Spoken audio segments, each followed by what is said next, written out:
the President and Vice Presidents of the conference, the Federation of Kenya Employers commends the Director General for the well-presented report on advancing social justice submitted to this Labour conference.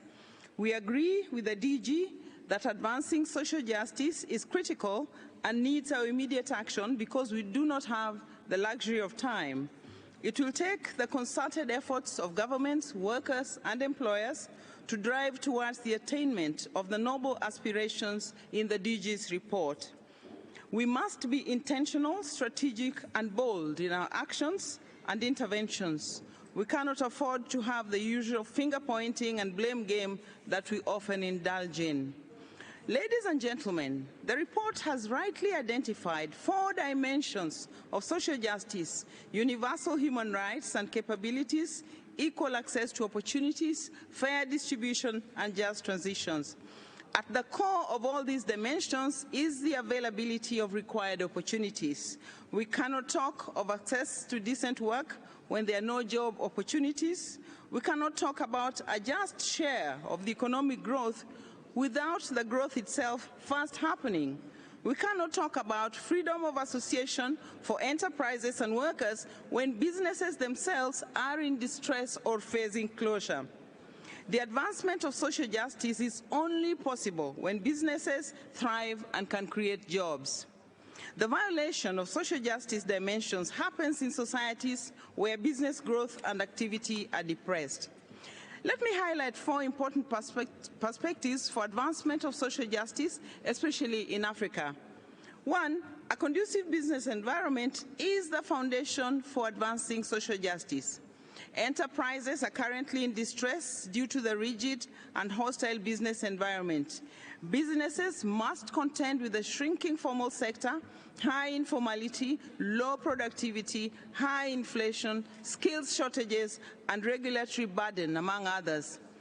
In the efforts to meet their financial obligations and fund development projects, various governments in the continent continue to impose unbearable tax regimes on businesses.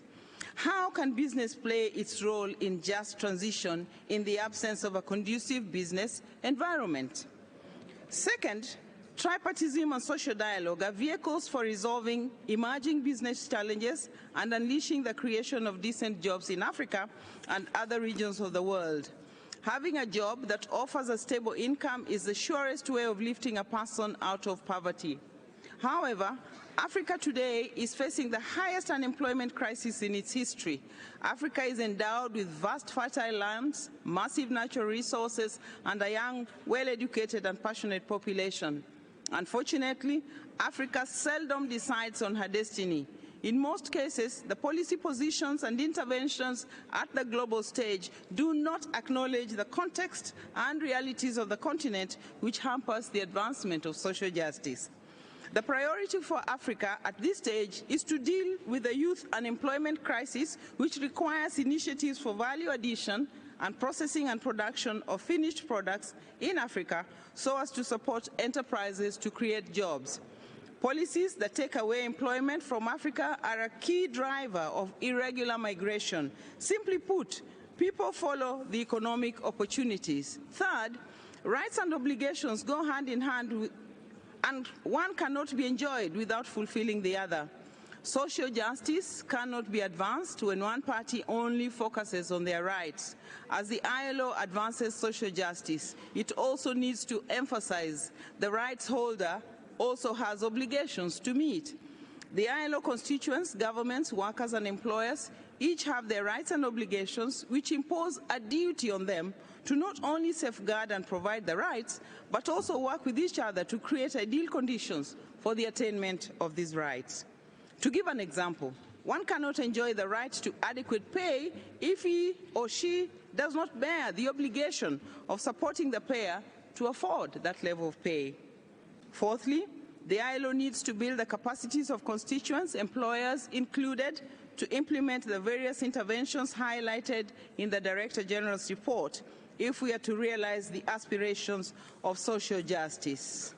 Lastly, Mr. President, employers pledge to play their role effectively towards advancing social justice, and we look forward to greater collaboration with the ILO so that the ideals of social justice translate to real positive change on the ground.